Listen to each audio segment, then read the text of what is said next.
ये नया टॉपिक है हमारे 5 एलिमेंट्स के ऊपर, इन 5 तत्वों पर। हाँ, हम क्यों इस दुनिया में जब हम आए, ये 5 तत्वों का रोल क्या था हमारे जीवन में।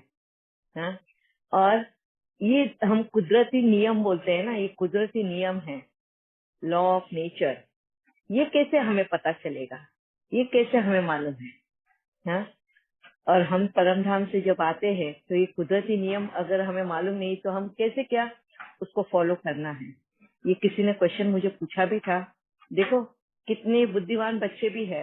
जब मैं लॉ ऑफ नेचर के बारे में बात कर रही थी तो एक बच्चे ने मुझे ऑडियो मैसेज में भेजा कि दीदी आप लॉ ऑफ नेचर की बात करते हो, मैं ये लॉ ऑफ नेचर का जो लॉ है ये हमें कौन समझाएगा, कैसे पता चलेगा एक आत्मा को इन लॉस के बारे में।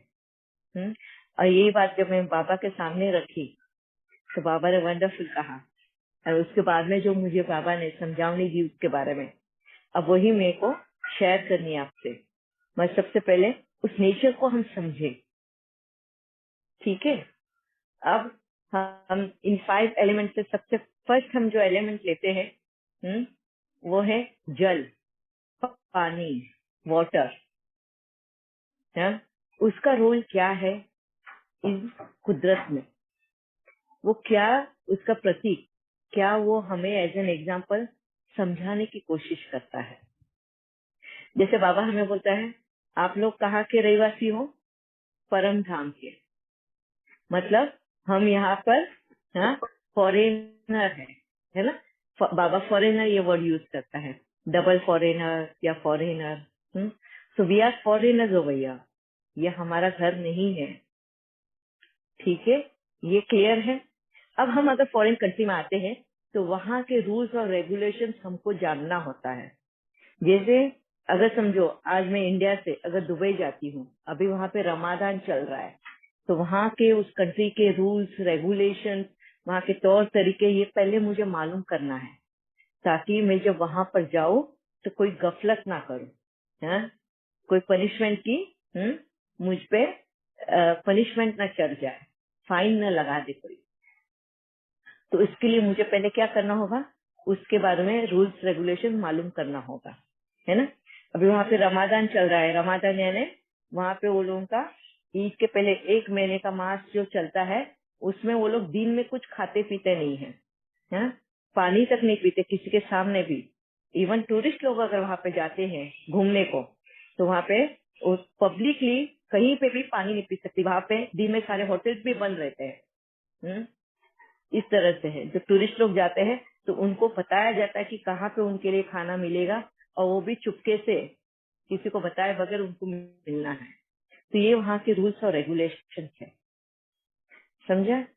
ऐसे ही हम आत्माओं के लिए, हम जब परम धाम में रहते हैं उसी वक्त जब हम नीचे आने वाले हैं तो यहाँ इस पृथ्वी लोक के जो रूल्स और रेगुलेशंस हैं, जिनको हम कहते हैं लॉ ऑफ नेचर, ये हमें बताया जाता है। और ये हाँ जी, जल हमें बताता है कि जब तुम नीचे आते हो तुम एक प्योर सोल हो, इसलिए हमने आप सभी का स्वागत किया है इस धरती पर। हमें इजाजत मिली है इस धरती पर आने की, है ना। जैसे हमको अगर कहीं पे भी फॉरेन कंट्री में जाना है तो हम उसकी योग्यता रखते हैं कि नहीं, वो लोग चेक करते हैं, है ना। हमारा बैकग्राउंड चेक करेंगे, हमारे पासपोर्ट चेक करेंगे, हम उन कंट्री के लायक है कि नहीं है वो चेक करेंगे, कहीं हमारा क्रिमिनल रिकॉर्ड तो नहीं है, कुछ है तो नहीं हमारा, तभी वो हमें उनके कंट्री में अलाउड करते हैं, बराबर ना। सेम ऐसा ही परम धाम से जब हम आते हैं तो कुदरत हमें उनके रूल्स और रेगुलेशंस बताती है, और वो इसीलिए हमें अलाउ भी करती है परम धाम से नीचे आने के लिए, क्योंकि हम बहुत पवित्र आत्माएं हैं, निस्वार्थ भाव, बहुत स्नेह भाव, किसी को भी तकलीफ ना पहुंचाने वाली हमारी दृष्टि और हमारे भाव होते हैं। इसीलिए हम एलिजिबल हैं इस धरती पर आने के लिए, इस भूलोक पे आने के लिए।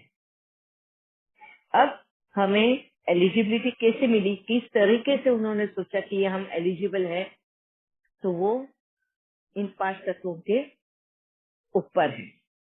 जैसे पानी हमें बताता है, पानी का मेन सिंबॉलिक क्या है, शांत, शीतल, है ना। पानी की तरह शीतल बनना है, हम बोलते भी है ना, तो शांत स्वरूप। तो पानी हमें बोलता है, हे आत्मा, तुम जिस तरह शांत स्वरूप हो, यहाँ पे हम एलिमेंट, ये जो है पानी, वैसा ही शांत स्वरूप है, और इसीलिए मैं आपका स्वागत करता हूँ। हमें जो शक्तियां सिखाई है, हाँ, उसमें है एडजस्ट करने की शक्ति, हाँ, समाने की शक्ति। ये जो 2 शक्ति है ना, एडजस्ट, समाना, मतलब ये जो शक्ति है ना, ये वो शक्ति हमारी रिसेंबल करती है पानी के साथ में। जैसे पानी बोलता है ना, मुझे किसी में भी, हाँ, डाल दो, ग्लास में रखो, बर्तन में रखो, नीचे डालो, जिधर डालोगे मैं वो रंग उठा लेता हूँ, मैं वो शेप उठा लेता हूँ, हाँ, मगर फिर भी मैं अपना वजूद नहीं छोड़ता। मेरी वजूद यानी मेरी पहचान नहीं छोड़ता। मेरे को किस में भी तुम डाल दो, कोई रंग में भी मिक्स कर दो, वो रंग में ले लूंगा, मगर मेरी पहचान में नहीं छोड़ता। तुम आत्माएं भी वैसी ही हो, हर जगह पे एडजस्ट करती हो, हाँ, हर जगह पे तुम अपने आप को समा लेती हो, मगर अपना वजूद खोए बगैर। सही है ना। कुदरत के साथ में कैसे हमारा मेल दिया हुआ है, हम आत्माओं का। ये पानी कहता है, पानी कहता है हमको बहते रहना है, बहते रहना है, यानी हमारे जीवन साइकिल जो है चढ़ते जाना है, आयु बे आयु, जन्म बाय जन्म आगे बढ़ते ही जाना है। अगर हम एक जगह रुक गए तो क्या हो जाएगा, हाँ, गंदगी, स्मेल आने लगेगी, स्टैग्नेंट हो जाएगा लाइफ। ऐसे ही पानी कभी एक जगह पे जमा नहीं होता है, वो बहते ही रहता है, बहते ही रहता है, कभी एक जगह रुकता नहीं है। वो हमें वापिस से याद दिलाता है कि तुम आत्माओं को भी इसी तरह अपने लाइफ के साइकिल में चलते ही जाना है, चलते ही जाना है, रुकना नहीं है कहीं पे भी। ये वो हमें उमंग उत्साह दिलाते रहता है। ठीक है, प्लीज माइक म्यूट रखना, है ना। कितना कुछ सीखने को है हमें पानी से ही, है। ये हमारी भी पहचान है। ये 5 एलिमेंट जो है हम आत्माओं की ही पहचान दे रहे हैं, और इसीलिए हम उनके साथ जुड़ गए। और क्या बोलता है पानी, और कौन कौन ऐड ऑन कर सकता है इसमें, पानी का बारे में, हाँ, ठीक है। ये बोलता है पानी, और क्या बोलता है, निस्वार्थ भाव, अनकंडीशनल। पानी कभी किसी को भेदभाव नहीं दिखाता। दीदी ट्रांसपेरेंट रहना भी बोलता है। यस, हाँ, वेरी नाइस पॉइंट। हमारा जीवन ट्रांसपेरेंट होना चाहिए, कि कोई भी लिखा छुपी नहीं होनी चाहिए, अंदर बाहर समान होना, ये पानी हमें सिखाता है। और निस्वार्थ भाव, अनकंडीशनल, कोई भी इसमें नहीं आना है, बेहद का बनना है। ये भी बात बाबा बुझो पानी हमें सिखाता है। हाँ, हर जगह जाता है वो, हर जगह जहाँ जहाँ पहुंच सकता है वहां पहुंचता है, और सबको जीवन दान देता है। मरते हुए जीव जो होते हैं ना, उनको भी सजाग बोलते हैं ना, मतलब जीव लाइफ देता है, हरा भरा कर देता है। ऐसे ही हम आत्माओं का भी जीवन निस्वार्थ भाव, जहाँ भी जाए बस सबको शांति ही शांति फैलाते हैं, है ना, उमंग उत्साह भर देते हैं जीवन में। ये हम आत्माओं का स्वरूप है। इसी तरह पानी का भी है, जीवनदायिनी, किसी का जीवन लेना नहीं, मगर जीवन दायिनी है हम आत्माएं। ठीक है, ये पानी से हमको सीखना है जो हम भूल चुके हैं। आज कैसे हम नॉनवेज खा लेते हैं ना, कितनी अपने स्वार्थ भाव के लिए हम कितनों को ही तकलीफ पहुंचाते हैं, कितनों को ही हाँ मार देते हैं अपनी सुख सुविधा के लिए। इसको हो गया स्वार्थ। और पानी जो है हमें यही बात सिखाता है बार बार आके, हमारे मुंह पे, मतलब आत्मा के इस पे फ्लैश कर करके वो याद दिलाता है, हमारी आत्मा को धोलता है और याद दिलाता है कि तुम्हारे विकर्मों को धो डालो और याद करो अपने आप, आता है रास्ता। अब दूसरा, पृथ्वी। पृथ्वी यानी सॉरी अर्थ, मट्टी। हाँ, मट्टी क्या सिखाती है हमें? हम उसको माता बोलते हैं ना, जननी बोलते हैं। पृथ्वी को जननी बोलते हैं। She is a creator. क्यों? क्योंकि वो रिप्रोडक्शन साइकिल को हेल्प करती है ना।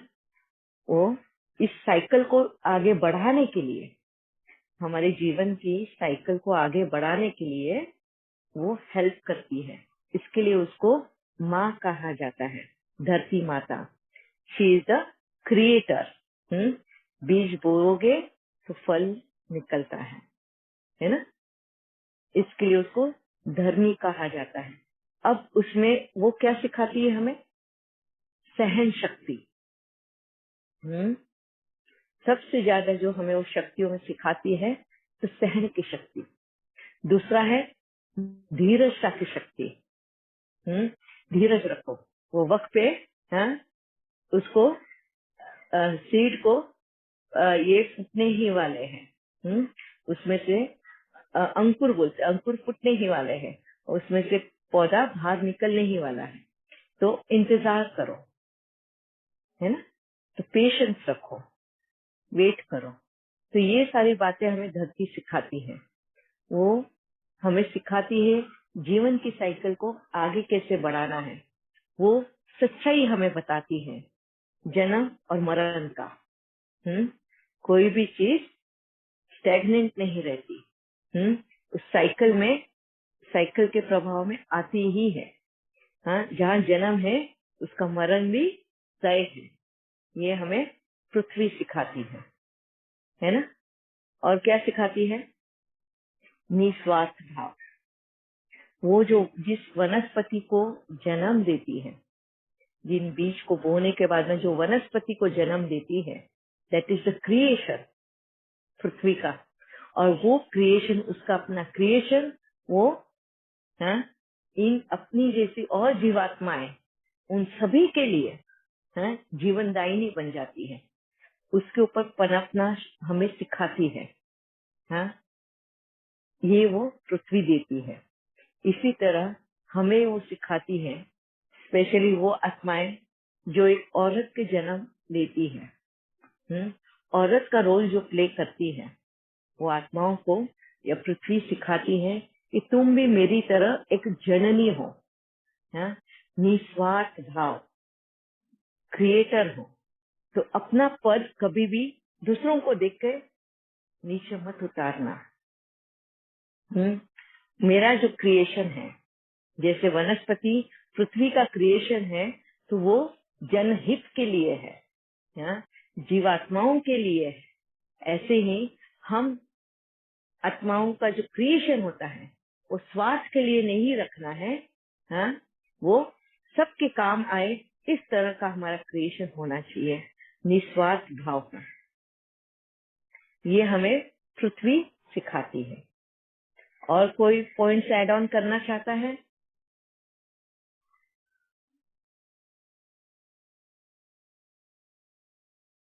और क्या क्या पॉइंट्स है? अच्छा यादव बोल पालन सकते पोषण भी करती है। हाँ पालन पोषण। हाँ, पृथ्वी हमारा पालन पोषण भी करती है। पालन पोषण तो ये पांचों तत्व मिलकर हमारा करते हैं। पांच तत्व जब मिलते हैं तब हमारा पालन पोषण होता है। पर हम पृथ्वी से क्या सीख सकते हैं? और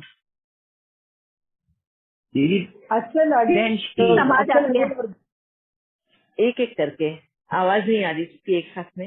अचल और अडोल, अचल और अडोल, यस। और अचल अडोल भी बहुत अच्छा है। हाँ, समाती है, हर चीज को समा लेती है।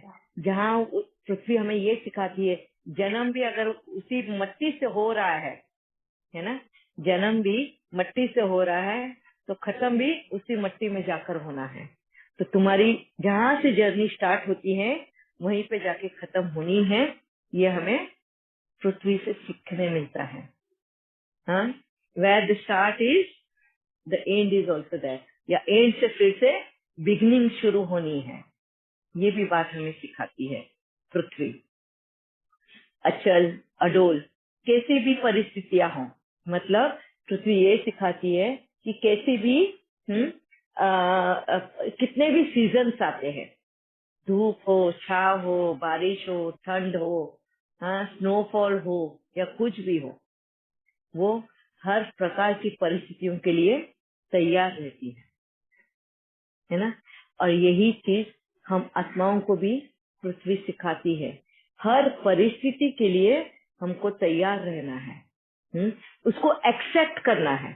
कैसी भी परिस्थिति हो, उन परिस्थितियों को जब हम एक्सेप्ट करते हैं तो फिर फलते फूलते हैं और खुशहाल खुशहाल रहते हैं।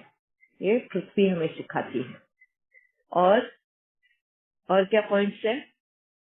सहनशीलता दीदी, सहन करती है वो। हाँ, जो भी टॉलरेंस पावर, सिचुएशन आपदा आते हैं तो उनको Yes. ऑटोमेटिकली सहज करती यस, ये सबसे फर्स्ट पॉइंट है पृथ्वी का। और विशालता, ग्राउंडेड रहना दीदी, ग्राउंडेड रहना, वेरी नाइस हम्बल पॉइंट, रहना, हम्बल रहना। हाँ, डाउन टू अर्थ।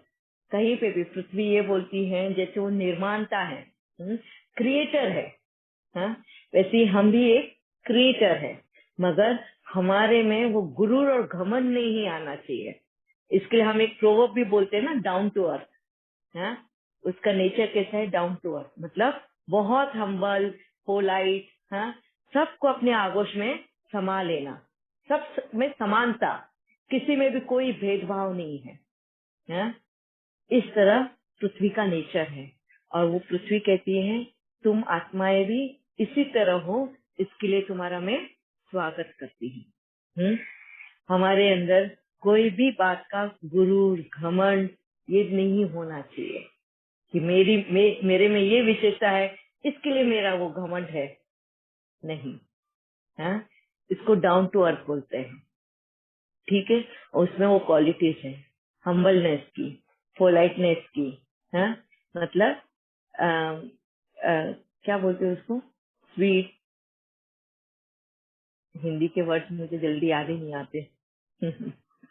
ठीक है, दयालुता, हाँ जी, दयालु, हाँ, दयालु भी, सबके लिए समान है ना। और उसकी जो क्रिएशन है ना, वनस्पति, अगर आप वनस्पति को भी देखो तो देखो वो खुद अपना खाना बनाती है और सब कुछ अपना न्योछावर कर देती है हम सभी जीवात्माओं को।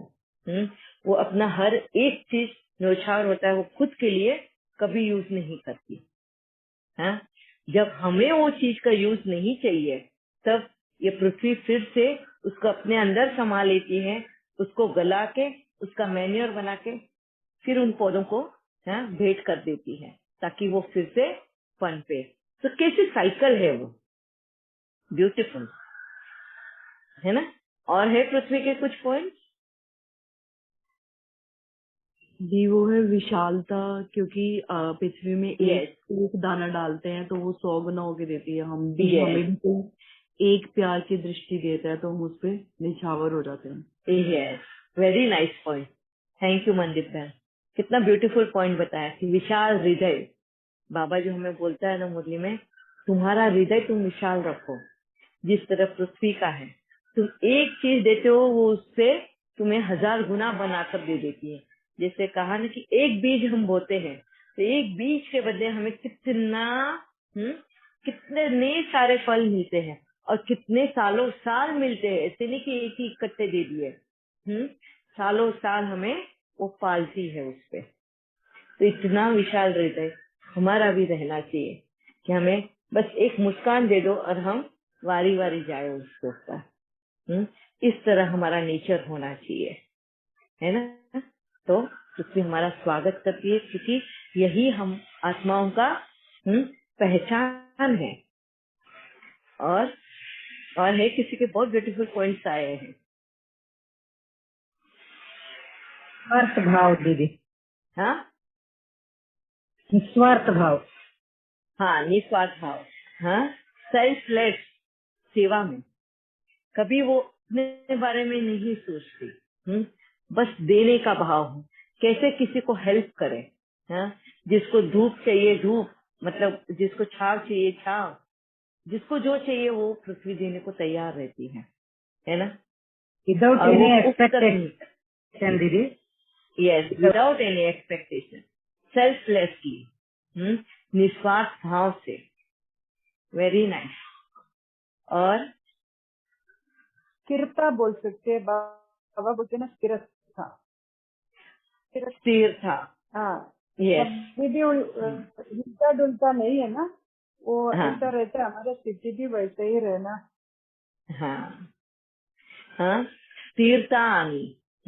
कैसे भी परिस्थितियां हो, जैसे हमने पहले भी बताया ना कि कितने भी सीजन्स आते हैं, कितने ही प्रकार के ऋतु आते हैं, मगर वो स्थिर रहती है अपनी जगह पे। जिस तरह का सीजन आए, जिस तरह की ऋतु आती है, उस तरह का वो पेड़ पौधे हमें भूखा मरने नहीं देती, उसी हिसाब से हमें वो खाना देती है ना। और हमें सिखाते भी है कि इस तरह का तुम्हें किस तरह से हमें इस सीजन में रहना है। हाँ, एक माँ बन के हमें सिखाती भी है। और बहुत ब्यूटीफुल पॉइंट। और दीदी दीदी हम कितना भी उसके ऊपर करें, एक मिनट, हाँ कितना भी शशिकला उसके ऊपर अत्याचार करें, हाँ, तो सहती रहती है, कितना भी करें। यस, हाँ, कितना वही भी ना, सहन अत्याचार शक्ति, करते रहे। सहन शक्ति की, यस, वो उसकी क्वालिटी सबसे बड़ी शक्ति है उसकी। और यही शक्ति हम क्रिएशन वालों की, हाँ, जो आत्माएं एक महिला का, एक फीमेल का रोल प्ले करने आती है इस धरती पे, तो शी इज ऑल्सो क्रिएटर, जननी है ना। जो फर्स्ट पॉइंट ही हमने लिया था इसका, तो उसमें कितनी सहनशीलता है। यस संतोष भाई। दीदी पृथ्वी में हम देखते हैं कि पेशेंस है, बहुत सब्र है उसमें। हाँ, यस, और एक तो ये पेशेंस वाला, दूसरा स्वीटनेस है, वो हमें मीठे मीठे फल देती है कि हमेशा हमें मीठा रहना चाहिए संसार में। यस, वो क्वालिटीज जैसे हम्बलनेस, पोलाइटनेस, स्वीटनेस, हमने जो भी हाँ पृथ्वी के बारे में ये क्वालिटीज कही थी, डाउन टू अर्थ रहना, ये सारी क्वालिटीज हैं। Very nice. इसलिए